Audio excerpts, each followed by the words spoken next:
आज की कहानी है कौवा और सांप। एक दिन एक कौवा घोंसला बनाने के लिए उपयुक्त जगह की तलाश में था। कौवे को जंगल में घोंसला बनाने की जगह मिल गई। कौवा तिनका तिनका इकट्ठा करके घोंसला बनाता था। एक दिन कौवे ने उसके घोंसले में अंडा दे दिया। कौवे के घोंसले वाले पेड़ के नीचे एक सांप का घोंसला था। सांप ने कौवे को अंडे देते हुए देख लिया। सांप को कौवे के अंडे का लालच था। एक दिन कौवा भोजन की तलाश में निकला। तभी सांप अपने घोंसले से बाहर निकला और कौवे के घोंसले की ओर चला गया।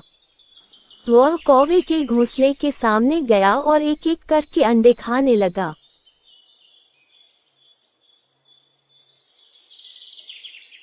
फिर सांप अपने घर वापस चला गया।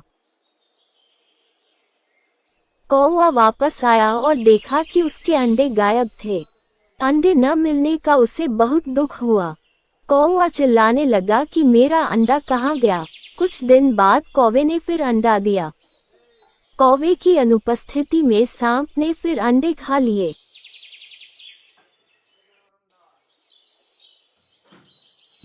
कौवा वापस आया और देखा कि उसका अंडा गायब है।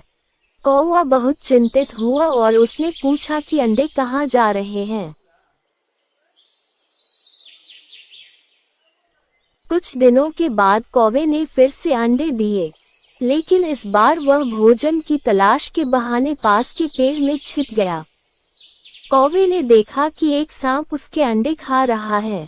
कौवे को बहुत गुस्सा आया और उसने सांप को मारना शुरू कर दिया, लेकिन कौवा असफल रहा।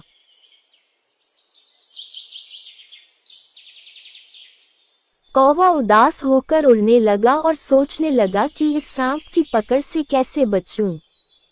कौवे ने एक महल देखा और उसकी ओर उड़ गया। वहां रानी अपनी सहेलियों के साथ स्नान कर रही थी। रानी के आभूषण बगल में थे। उस आभूषण को देखकर कौवे के मन में एक विचार आया। कौवा गहनों के पास गया और मोतियों का हार लेकर उड़ गया। रानी की सहेलियां कौवे को देखकर चिल्लाने लगी और बोली, सिपाहियों, कौवे को पकड़ो और जैसे भी हो गहने ले आओ। सिपाही कौवे के पीछे दौड़ते रहे।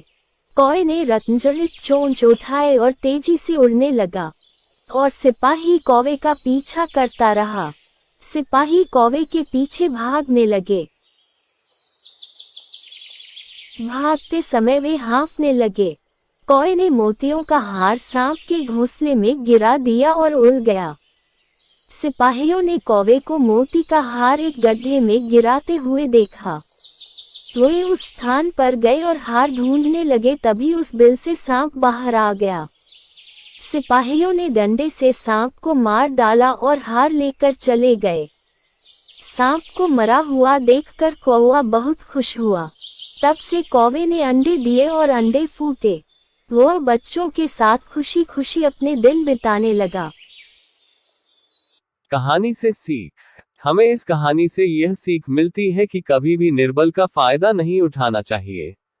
साथ ही मुसीबत में समझदारी से काम लेना चाहिए।